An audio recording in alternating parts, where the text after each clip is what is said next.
Nau mai, haere mai, ki tēnei hui. Welcome to our second long-term plan Q&A session. This is also public and live streamed. And not many city councillors here. Okay, well, I guess I can watch it back later for entertainment. Yeah, we're unusual people about what we find as entertaining. So first of all, we're going to start with Stephen to talk through the written Q&A, just so we have that context about that information that's available. Just a little bit about how many and what we've got and etc. I won't be reading the Q&A.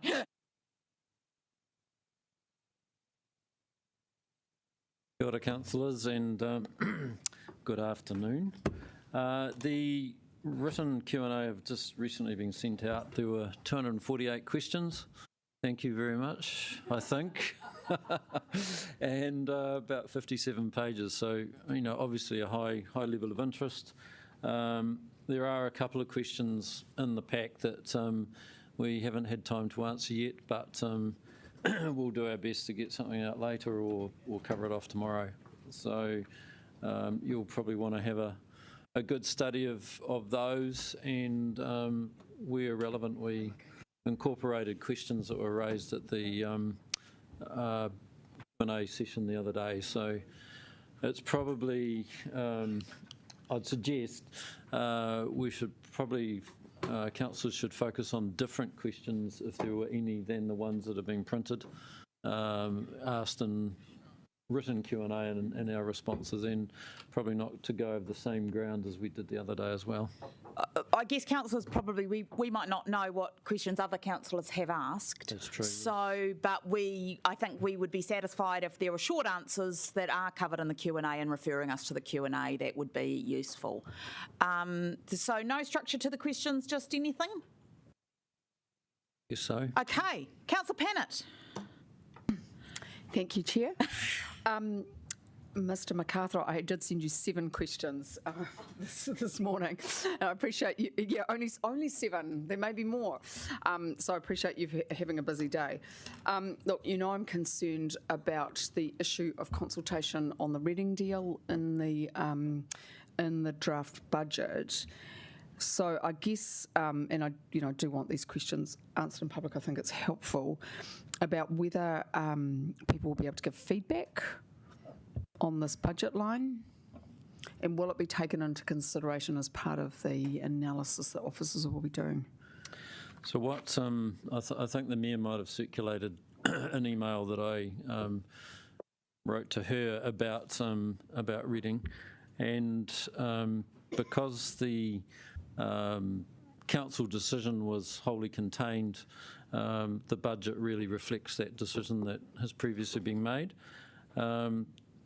And I also covered off the question about whether an amendment could be taken on that, for example, and our answer is no, because standing orders don't permit it, and the right process is through a notice of motion, which I understand is being prepared and presumably will this afternoon find its way to the Chief Executive at some point. So yeah, but I guess our advice is the Chair would rule that out of order tomorrow. Yeah, and I read that and I appreciate that. That was helpful. But can the public feedback on this issue? And will it be taken into consideration given it is in the budget? The public is able to feedback on any issue, and that's included within the document itself. So, yeah. Now, given some of the information, Andrea, is in the public realm, page 12 and 13 of the Clerk report, will there be further information released to help people make an informed opinion? I don't know what is within the Clerk report because I haven't actually read it, to be perfectly honest. It depends, is the answer. So we have a commitment post-negotiations, if that is successful, to release the papers that were debated in PX, which we would absolutely intend to do. There will be a delay, obviously, with the notice of motion because that would stop us from doing any work. And so I guess that really depends on how things play out over the coming months.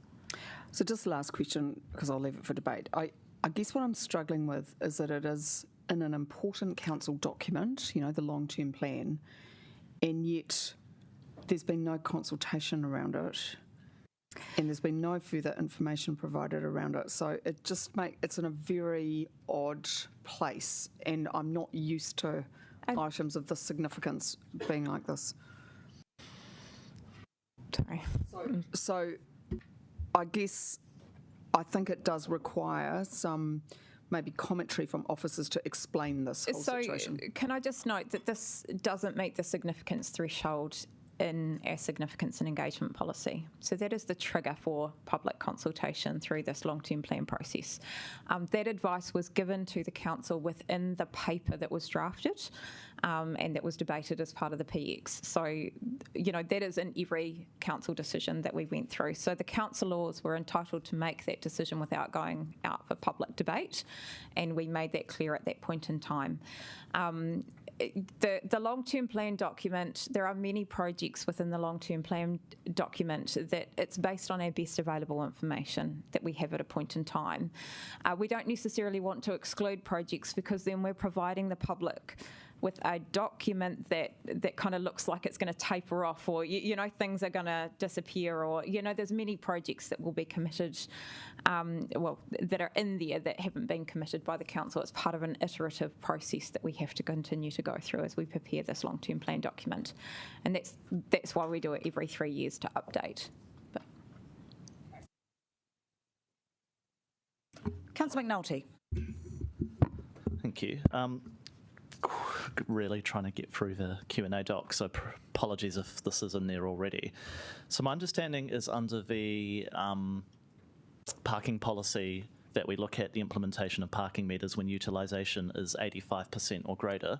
So have officers actually established that in the 5 proposed parking areas we have that rate of utilisation currently? In the parking policy, there's a number of factors. 85% utilisation is one of those. So there is, but in the Q&A, we talk to the other factors from the parking policy that are considerations as well. So it's basically an assessment of all of those factors that have identified those particular areas. Any of them, though, do we know empirically that they are at 85% utilisation or more? I think Kilbirnie is the only centre that's getting close to that particular measure. Okay, thank you. Okay. Everyone's hands up. Everyone's still digesting the Q&A doc. This one is obviously pretty speculative, but have officers thought about, with the imposition of motorcycle parking charges, there would assumedly be some decrease in people using that transport method, and what that carbon trade-off might look like? Is there any thought or modelling around whether we actually have a increase in carbon from those charges, or unchanged? No, there's been no modelling done on it.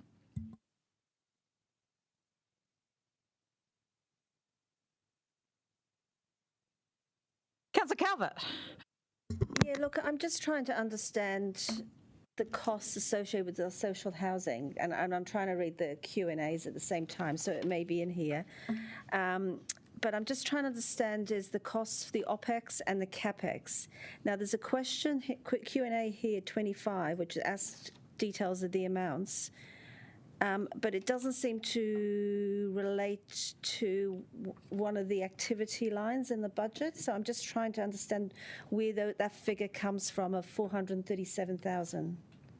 I would need to sit down with you and go through that, Councillor Calvert. I won't be able to answer that off the top of my head because I'll need some staff to support me with that answer as well. Okay. So is there, given it's with the social housing, I mean, when I looked at the budget line, it's 300,000 operational expenditure over 10 years and 592 million capex over the 10 years.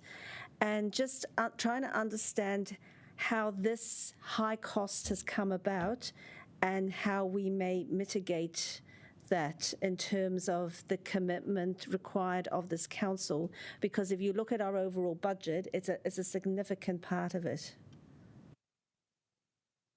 Can you clarify those numbers again? So there's 592 over 10 years in the CapEx. Yeah. And I just don't have on hand, but it's about That's 300 inflation. something in the OPEX. Yeah. So I'm just, and I think it all related to social housing, but it's Yep. hard to Yep, just sorry, determine. you put me off because the 500, so it's the 440 uninflated figure, which has been signalled for quite some time now that was going to be in the LTP. So that's the current forecast of what it's going to cost to complete the upgrade program. But where does the 592 come from then? It's inflated. So which figures do we work off then? Because if you're saying it's 440 and then it's inflated in the long-term plan budget, which we're planning on, I don't Yep. understand. Well, you need to work off the inflation numbers, and Yes. in effect, what happens when we pull together a budget, we take the program and then we inflate it based on the years in which that's going to fall.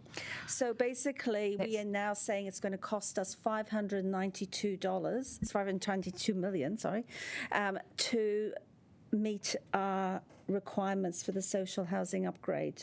I can double check that figure for you. Thank you. Come back to you. Deputy Mayor Foon. Yeah, thank you. Can I, and I haven't had a chance to see if this is in the document yet, but can we just get an overall understanding of the impact on emissions, extra costs, landfill capacity if we don't pass the organic consulting in this LTP? Yeah. You can sit here. Sit here.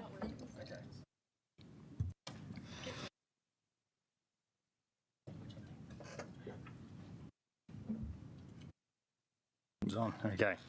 So your first question was around CO2 emissions. So for each year that we delay, we're looking around 1,500 to 3,000 additional emissions per year. And your second, on the cost if we don't proceed now, is a more difficult question. So there's a couple of matters to consider here. So MFE have not legislated the requirement to introduce organic soil collection. They've got a policy, it's been gazetted, which means they've undertaken, they understand what the controls would be should that policy go in, but it hasn't actually been regulated yet. The initial plan was to be regulated by 2030. So that's the unknown that we face at the moment. As you all know, we are working with 3 other councils at the moment to undertake the organics processing collection. That is around $60 to $70 million. We don't know the exact price yet because we are working through the RFIs at the moment. Now, if you delay, there's a few fish hooks with this, I suppose. At the moment, our costs are around $22 million uninflated, 23.5 inflated. That's what we put into the budget. Now, if we don't proceed now, there's a chance that if we wait a year's time or 2 years' time, there's a chance that the Ministry of Health funding will not be there to help supplement that. The cost of that funding is around, their contribution towards Wellington City alone is $19 million, and it's $35 million across the region. So that's the first consideration. The second consideration is there is a bin infrastructure fund, which is a fund of bins basically. They're just calling it bin infrastructure, which is quite exciting. But that's about $8 to $9 million. Now we're pretty confident that we will secure that funding. However, if you don't know what your full waste system is, you wouldn't go and procure a whole bunch of bins, because the bins just, you determine the bins based on what services you are providing, because there's a system that you need to work through. And the other complication is if it does come in, and let's say it does come in 2030, we need 3 to 4 years to scale up to build this. So at the moment, if we were to go live as per the business case, we'd have it built in 2028. If we wait an extra year, it'd be 2029. So if you wait till 2027, it would be right up against it should regulation come in. The final factor to consider is that at the moment, we are working with 3 regional councils. They are contributing to this cost. If we delay and it all falls over, then we have to build it ourselves. Then there was also a risk that the other councils, may not be there to contribute as well. It's not a straight answer because it's not a straight. I can't give you that's the best information I can give you at this point in time. Councillor Pannett. Stay there. Siobhan, thank you very much for your answer to me about the earthquake status of our council housing. So that's a little bit scary, 5 buildings already below code. I'm just wondering, I presume all the work will look at what fire access is needed and disability. Yep, okay. Absolutely. Yeah, and have you got any sense of how much below code they are at the moment and how much it might cost? And will we also look at a higher standard of resilience, partly because it's city infrastructure, but also because of the vulnerable nature of our tenants? Okay, so in terms of, they are being peer reviewed, so I don't want to speculate on how far below code they are. But the preliminary work we've done on what it would take to rectify in terms of the weakest element to the building is that it would be fairly non-invasive and probably not as high cost as we might have originally anticipated. So that's good news. In terms of what we are going to strengthen, any that are confirmed to be below code, we need to just go through and do that analysis. So we don't have any policy on this, and we're not really allowed one because of the government legislation, but I mean, would we consider base isolation or, you know, a similar level of high investment in technology? It really depends on what element of the building is basically deemed earthquake prone. It might not wait to rectify. Councillor McNulty. Yeah, just a quick one that picked the ears there, Chris. So with the organics collection, that would also be looking to take the green waste out of Spicer landfill. You said you're working on a regional approach, so do we know if that's what we're working towards as well?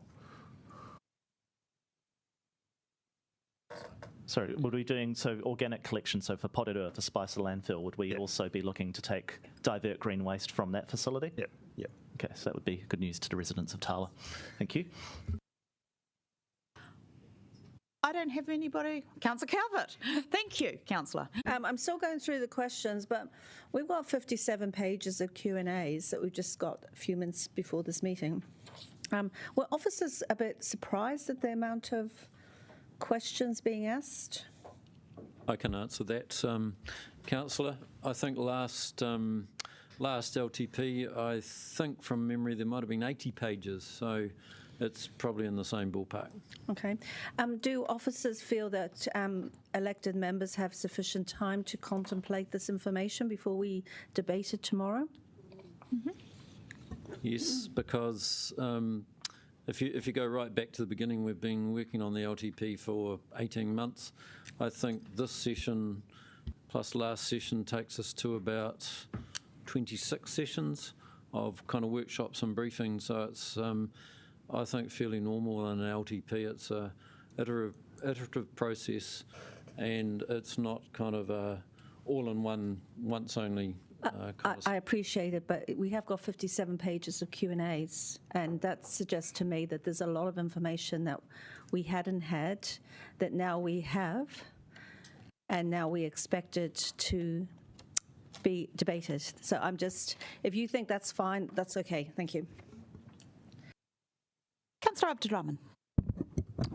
Cool. Just following up on that question, Steve, and I think having that enough information is important. Until right now, I might have to go through the questions. I don't have where the parking meter is going in Island Bay. I just find out we're putting parking meters in Island Bay like anyone else. Friday 11:30 when the paper come out, and Saturday morning is when I find out it's in the paper. So how do you see that having enough information when I'm making a decision tomorrow? I think in the Q&As we might have responded, and I appreciate you might not have had time to respond or to consider that, but essentially what the LTP is doing is making a funding provision for that to be implemented. Obviously there's further work to be done and brought back to separate decision making around the absolute details about that, should the council ultimately decide to go forward with something like that.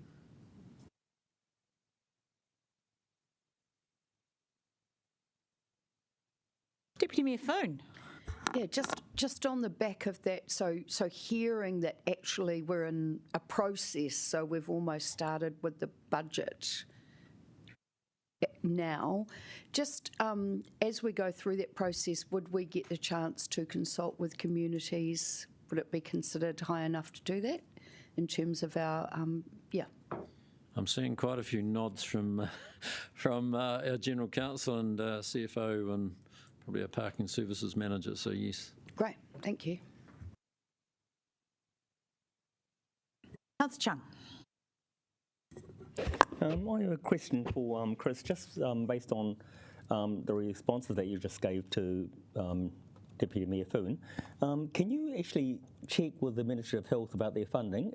If we postpone this project, whether for a year or 2 years, because we just don't have the money for it, can you check with them first whether that funding, that 19 million, will still be available if we had to delay it for that time? I met with them last week, and that's a level of certainty that they cannot provide. It's a contestable fund. We are in the process at the moment. It looks like we'll be recommended to go to our application phase. We've been successful in our EOI. So it's an answer that I can't give you, and it's an answer that they are not able to provide. But I have been trying to get the best information possible. Mm-hmm. Okay, and the second part of that question is that you mentioned about the other councils going into this project. Now, if we weren't able to join them to proceed at the same time, is your opinion that they would still proceed? Well, we are joined at the moment to proceed at the same time. And is it my opinion that if a council falls out, we would still proceed? Well, that's not that. But really, what I would do in that case, I would bring options to the councillors to make a decision on that. Great, thank you. Councillor Randall. So there are 3 items in the long-term plan that were deemed significant for public consultation. Can officers outline why these 3 items were considered, and what other items did they consider might be significant but they decided would not be? So the first criteria to assess significance is through the Council's significance and engagement policy. So that's a policy that's adopted by the Council. And so that sets the criteria for us to move through I guess all of the criteria in that policy and look at each of the decisions around that to assess what is significant and would meet that criteria. Further to that, what the team has done, they have looked at guidance from across the sector. So Taitoara, local government professionals, Aotearoa, they have some guidance in that space, and that's built up over obviously the time that we've been doing consultation documents. I think that's been since 2015. And so there's some criteria that they give you to think about, and so we've gone through that process as well. Look, and I can't list all of the things that we put through a process and considered, but there was quite a large number of options that went through that process, and we looked at the consideration of each of those on those merits of both their significance and engagement policy, the Taitoara guidance, those kind of things. So, yeah. Did officers consult with councillors about which items might be considered significant? Yes, I mean, we briefed council, I think, on the 31st of January. We might well have mentioned it back in December, and of course, ultimately, you get to decide that. We're looking for that kind of direction tomorrow so that we can prepare a consultation document, which you would then sign off in March. But the point about that is that in March, obviously we're on a very tight time frame off to audit, so if councillors were to say, oh, we want another issue in there to consult on, there's a lot of paperwork to be done to kind of back up, what's required under the Act for kind of costings and options and all the rest of it, so it's quite an involved business if we were to add in anything, so that's really why it's on the agenda tomorrow. And lastly, can council officers explain why the council taking over the Let's Get Wellington Moving roading project, now that the government has disestablished that whole program and cut the funding from large elements of what was planned to happen in Wellington, why that was not deemed to be a significant decision. Through you, Chair, it is an operational decision. The council is the local roading control authority. Without the program taking responsibility for works on that road, it naturally falls to us to directly manage it. And so that is a normal and operational consequence of the decision for the program itself to stop. That did not stop a number of the projects that were previously being managed through that program. So I hear what you're saying, but I just want to confirm that the council taking over the set of already funded pieces of the jigsaw, when the rest of the jigsaw was thrown out the window, that wasn't deemed a significant investment or risk to the council?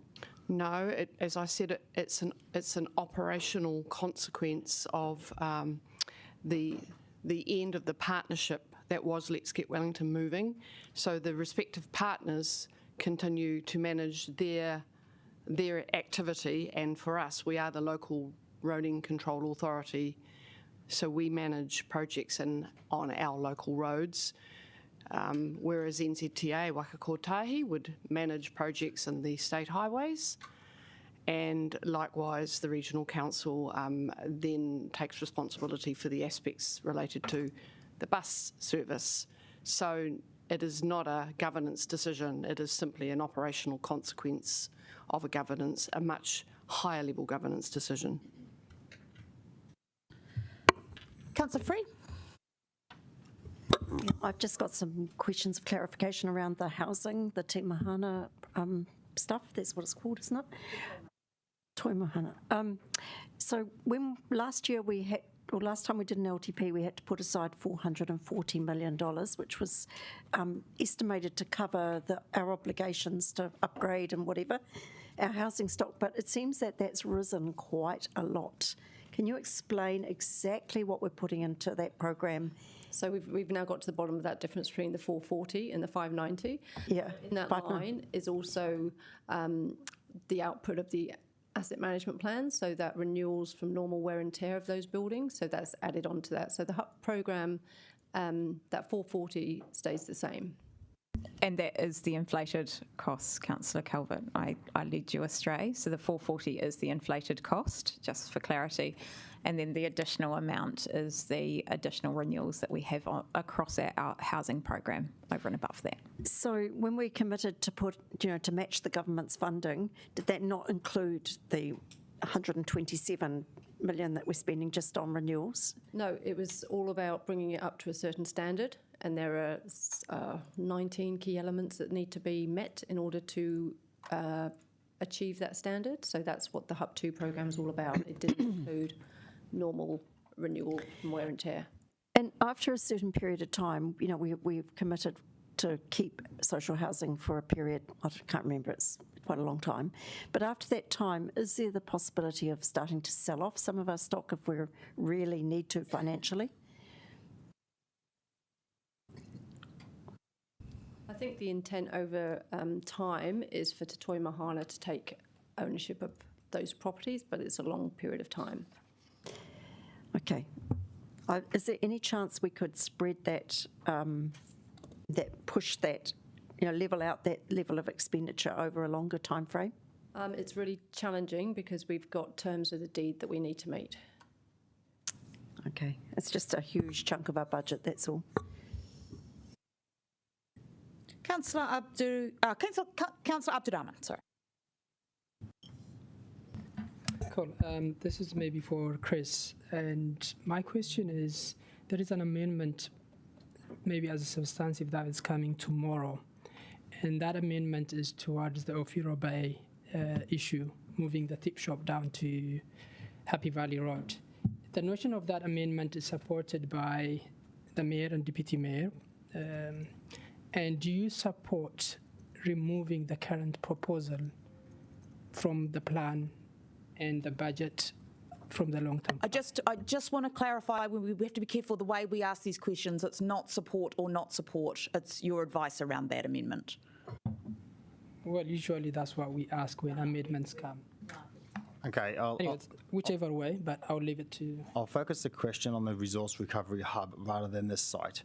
So, in my opinion, it does make sense with limited funding to continue to explore the spokes, which are the individual resource recovery centres, and then leave the hub for consideration at a later point in time, which means that you could defer it. So basically what you're saying is to delay instead of removing it from the plan and looking at other locations. Yeah, so, I mean, if we were to set up the spokes, the centres, that would give us a good understanding of what would be required for a hub, which could involve having a second hub, or it could involve not having a hub at all. But I won't know the answer to that until the spokes are established. But of course, I mean, councillors can decide to cancel it if that's what they wish. So to follow up on that, at the end of January, I think 30 or 31, there was a meeting in Ofirobel School. Yeah. Did the change of mind to some extent to delay it came after that meeting, or is that because of the legal argument that raised by one of the residents, to be specific, Mr. Adam, and the land is a reserved land, and it's got a legal issue, or why that change of mind, where that comes from? So when we last met up, what we agreed to do was undertake some feasibility assessments with our contracting partner. So we've been in the process of undertaking that. We've had some preliminary advice back on that, and so there's a number of different factors that would factor into the reason why you could consider delaying the hub. And obviously, I wasn't at the drop-in session, which turned into into more of a community meeting. But the reason why you could consider delaying it is because of the feasibility report when it comes back. Councillor Calvert, did you have your? Okay. I raised a number of questions about investment in our three waters, and I know there's been a lot of discussion about drinking water, but I'm talking about wastewater and stormwater. And a lot of the responses I received here is because we operate on a one budget model with Wellington Water, the budgets could be moved. So whilst we might give, I'm just trying to get my understanding right. So whilst we might give 50 million for drinking water and 10 million for wastewater, think that's 60, so things can be moved around. That's correct. Yeah. Was that made clear to the minister? Yes. in the minister's response that's how that was being done? That was my understanding. We did refer in the minister's response to having that one budget model. Yeah. Okay, thank you. Councillor McNulty. Councillor Randall's just sent through some amendments. I'll have a few questions, but I'm just picking up on them, but shouldn't be too out of left field, hopefully. What I haven't seen in the Q&A, I have been trying to find it, was implementation of parking costs for the suburban centres. Was that detailed? Yeah, that's in there. Okay. Could you come back on the... Both in costs, and we've included the maps as well. Okay, the actual cost of implementation, okay. If you can point me in the right direction and time, that would be great. Is there any mechanism to link specifically funding from that revenue to centres upgrades and ring fences, so that at least if it does proceed, that businesses and the community, that funding doesn't go to support other initiatives, it's invested directly in those suburban centres? No. Okay. No, I don't think so, because that's not how a revenue and financing policy is shaped up. Okay. Two of Councillor Randall's ones now. So Chris talks about maintain our capital investment of $60 million into water infrastructure for 24-25 instead of cutting it to 50 million. So are we cutting CapEx for water by 10 mil in the next FY? No. No, I think you might be referring to the November programme. Okay. So, I mean, just to clarify, I've got a copy of the budget spreadsheet. The spreadsheet says for water assets, excluding sludge, that the capital investment's $50 million. This year, that's what it says. This year, it's $60 million. It's not aligned with the figures that I have. Maybe if we can come back and clarify. Yeah, we can clarify. I mean, we've only just received these as well, so we need to work through this. But yeah, that would be of very pressing interest. And the other one in there is there's the climate change response funding at 4.4 million. Have we clarified exactly what comes under that budget line? Because I think Councillor Randall asked about that at the last briefing.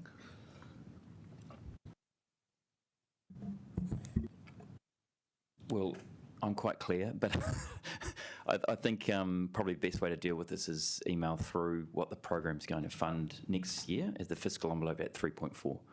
Yeah, so we haven't included it in the notes. We've kept it at a high level, but if you want specific detail about the work streams, we're happy to provide that. Cool, thank you. Councillor Randall. Yes, and so there's a budget called Cycle Network Renewals, which I found a bit of a confusing. Does that budget, does that include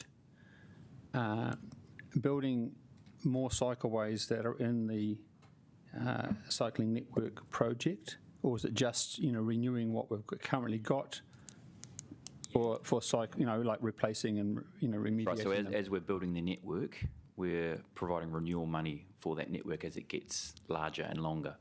So that's what that figure is. The actual figure in building the network is a different. And so which budget is that building the network figure in? That's in the, I don't know the actual number, that's in the Cycleways Bike Network Plan budget. What you're referring to there is Brad Singh's operational budget to maintain those cycleways. Oh.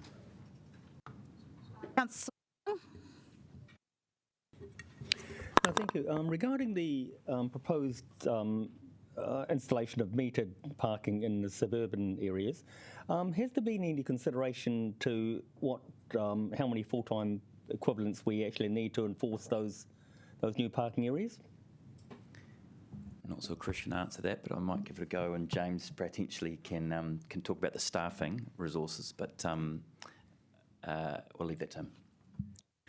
So overall, our parking strategy is to try and reduce the reliance on human beings, quite frankly, to enforce, because it's dangerous, basically. So using more technology. So ultimately, the intent is for the number of people we've got who are kind of out there doing tickets and enforcement is reduced. And instead, we have more investment in technology such as camera cars and static cameras and software, etc., that enables us to do the enforcement that way. Okay, just a question on that, James, thanks. How effective is this using camera cars on parking? Because when you have cars parked close together, can you actually read the number plates? I might refer to our expert, Kevin. Mm-hmm.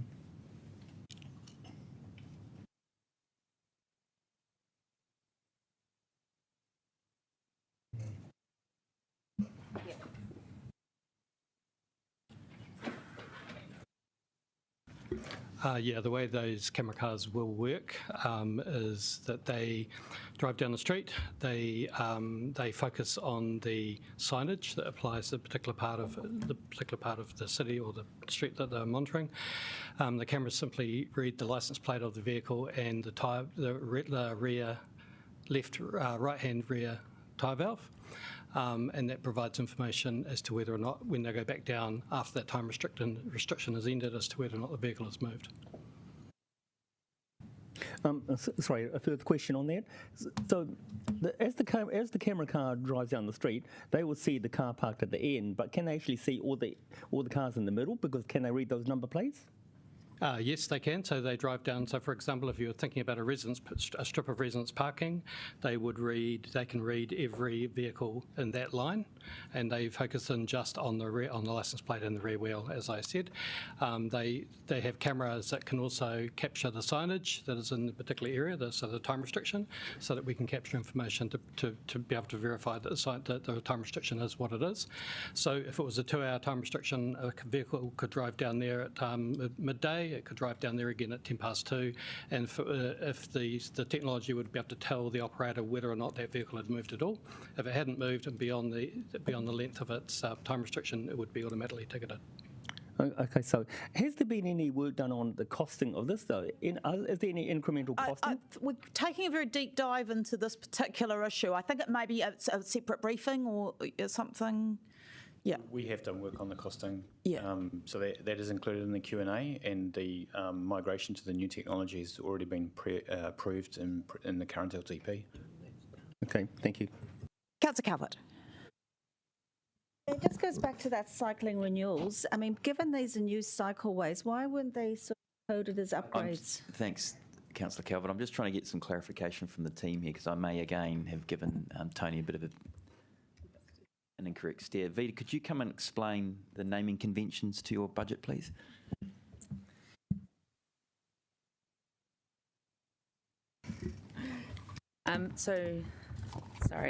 The cycle network renewals does refer both to the new bike lanes which are going to be introduced, as well as any upgrades that we do. And there are a number of budget lines which have been historically there, which these budgets now get loaded into. And I think there may be talk about renaming some of those, but that hasn't happened yet. Yeah, because with renewals have depreciation. You know, we've got depreciation, and that's why it's really important to see how, you know, are we treating depreciation appropriately? Yes, the depreciation is not driven off that number alone. Yeah. It's driven off the asset register, so it's completely separately calculated in accordance with a proper convention. Yeah, so I just want to, you know, we've got money in a renewals budget. We want to see that we've had depreciation. Yeah, equivalent depreciation. It absolutely is, and it's calculated off our fixed asset register, not the budgets itself. Okay, are you fully depreciating and rates funding the depreciation on cycleways? Yes. So why would we do that on cycleways but don't do that on our water? The water one is a historic issue because we had a significant increase as part of a revaluation. We are working to fully fund depreciation on our water network, but we felt it was unfair to hit ratepayers with the full increase of funding that depreciation in year one post the revaluation when it went up so sharply. So we're phasing that in so it doesn't have an implication for ratepayers. 2028, 29. Correct. So, I mean, I know I asked a question about depreciation. I'm not sure whether it's been answered yet or whether it's still to come, but I was interested to understand is which assets are we fully rates funding depreciation and which assets we're not? Obviously, water we're not currently fully funding. Yep, but we're working towards that and we're still working through that process. We are funding the very large majority of our assets. The only assets that we wouldn't fully fund are those that are sort of brand new. Yes, and that we may choose to renew in different ways in the future. So, for example, Tākina, and noting, of course, that some of our assets will have already been fully depreciated. So, again, there's no depreciation expense. Okay, thank you. Randall. So I just want to go back and just clarify. So the cycling renewals budget includes the money for building the next round of cycleways as required under the Panaki project, and for next year that's $20 million of ratepayer money for cycleways. Okay, thank you very much. Councillor Free. Yeah, just getting back to the social housing, we've given some money as well to the trust. What responsibilities do they now have to, and I think we've given some properties to them, so are they still on our books to keep maintaining? I'm concerned about the size of this spend that we've got. Not not what we're gifting them. So there will be a paper coming to you, I think March or April, which covers off the gifting of properties, but no one's is gifted. It's off. It's off our books. Yeah, I'm just concerned that there's just that much money that we are having to put still into the social housing bin, and it'd be good to have a bit of an update on that, how it's going to. Thank you. Yep, there's a quarterly 2 report coming next month as well. Councillor Calvert.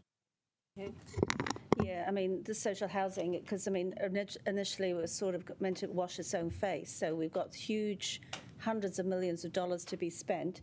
So we're making a decision about going out to consultation on this budget, but yet we've got a paper coming to us on some of our assets about gifting. I mean, how much roughly are we gifting? 13. What's the value? 10 million. Okay. Thank you. Yeah.